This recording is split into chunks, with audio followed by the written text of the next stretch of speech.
Defeat depends on a belief system. Being victimized by curses and yokes is mentally dependent, not just spiritually dependent, not just demonic. Increase and prosperity depends on a belief system.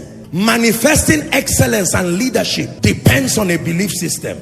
Walking in the anointing depends on a belief system. You can be saved and still be a victim of limitations and frustrations. You can be saved, yes sir, you can be genuinely saved and still be a victim of limitations and frustrations that plagued you before you got saved. That means those things were there, and even after you got saved, they did not recognize it. The oppression still remained, and yet you are genuinely born again. It's why many believers doubt their salvation. Once you believe in the name of the Lord genuinely with your heart, you are saved. But because you do not understand the journey beyond salvation, you see that now, that there is a journey beyond salvation. In addition to your being saved, the journey, the way now, then the truth, then life. You will find out that at a point you say, look, I'm just going, I don't think I'm a child of God. My salvation is not authentic. It is, but it is that the knowledge of God has not been exalted in your mind above every other knowledge. Are we together? Do you know why you come to church every week? It is that project called transformation. What you are receiving now, there is an ascendance. There is a warfare happening in your mind. That's the reason why sometimes you hear some things and you're like, this thing is hard. Should I believe? Should I not believe? Other mindsets that are there. When you see people, respect them and honor them. Carry a gift and go and give your boss and your superior, whether you like them or not, and say, thank you for the privilege of working here. Your belief is on me. That belief system. But by the time you keep hearing and hearing, you see what is happening? One day, the Spirit of God, who is aiding that transformation process, brings you to a point where that exaltation happens. Let me tell you, there is an energy, there is a force that begins to emanate from you. That force is what draws bad friends to people or draws good friends. That force is what draws gifted people to ministries. There are ministries that will never lack gifted people. It is a grace, but the grace comes through a mindset. There is an above only mindset. Are we together now? The Bible is a compendium of mindsets, giving you a chance to choose the one you will use with the wisdom of an architect to design your life. You shall be exalted above all the nations of the earth. These blessings will come upon you. It's a mindset.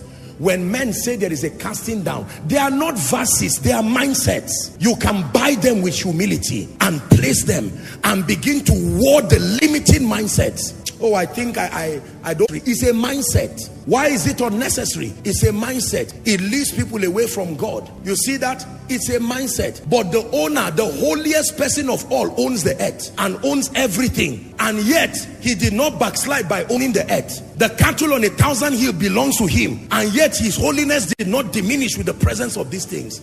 So where did you get the mindset that increase and abundance just diminishes you? No. It reflects something that is already within you. You don't need to have money to not be serious with God. Are you seeing that now? It's a mindset. Oh, increase does not matter. It doesn't matter whether crowds of people come. It does not. It's a mindset. When you know that salvation is for all men, salvation is a business of numbers. Numbers matter when you're talking about salvation. But that does not mean if there are not many people, you are not doing well. But salvation is a business of numbers. So you would see men like our father in the Lord, Daddy Gio. He would say, plant churches around, let there be soul winning. And at his age, he's still going around holding light up campaigns. I've had the honor of preaching in one, I think at least one of them. And in my mind, I'm thinking, I'm a young man. But what is such an old man doing? It's a mindset. One day I remember telling one of his people and said, please tell Daddy to rest. And he said, don't waste your time. He will not rest. He said, we'll rest when we go here, when we go out of this world. It's a mindset. Another lazy young man has an arrival mentality with 1 million naira. It's a mindset. Another arrogant preacher with nothing. It's a mindset. Joshua Selman, arrogant at this level, but there's somebody who never arrives.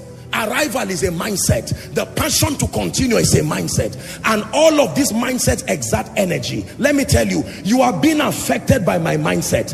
If I plateau, you will be surprised that the little you have done, you will become comfortable. When you see champions continue, it swallows up what you are doing and you go back and say, my God, if this person can do like this. It's a mindset.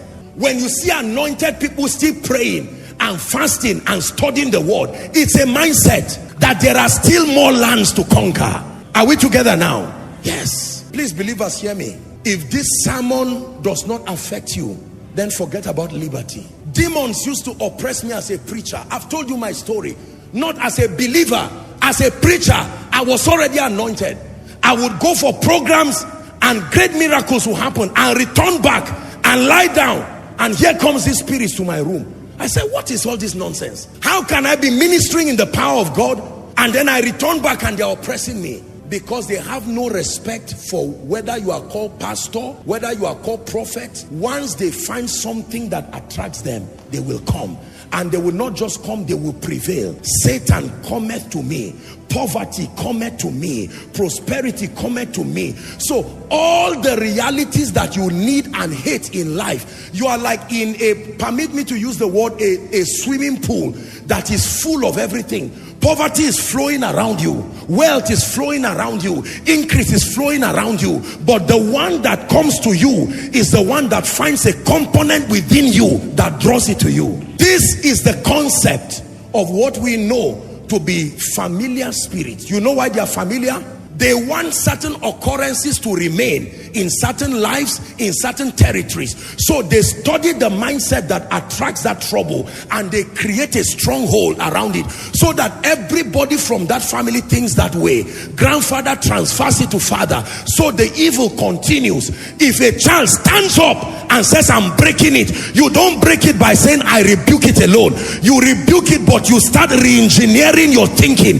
Another kind of energy is now sent to your village. Not me, not me. And the curses will come, but they will not meet someone of that kind of bloodline again, because something has been altered. Are we together? Here, I wrote something here. Pastors and ministers, with all due respect, must realize the sensitivity of the roles that they play in literally determining the destinies of people, and by extension the destiny of a nation. I think it was last year or so, I was in the US, and one of the things I was studying was what made the US the US, at least in its state of glory that we know. I didn't just want to celebrate, because I believe that I have a contribution to helping Nigeria, helping Africa to become a reflection of the glory of God. And it will not just happen by preaching verses. There was a mindset. Last I traveled to the US, I had the opportunity to travel and pray where America started. And I had the opportunity to visit the monument of the forefathers. And I saw a few things that were written there. The tenets that were the foundations of America. I said, this is it. This is it. No nation. Please listen to my message, how nations are built. It was an Independence Day message. How nations are built. Their policies. Policies are products of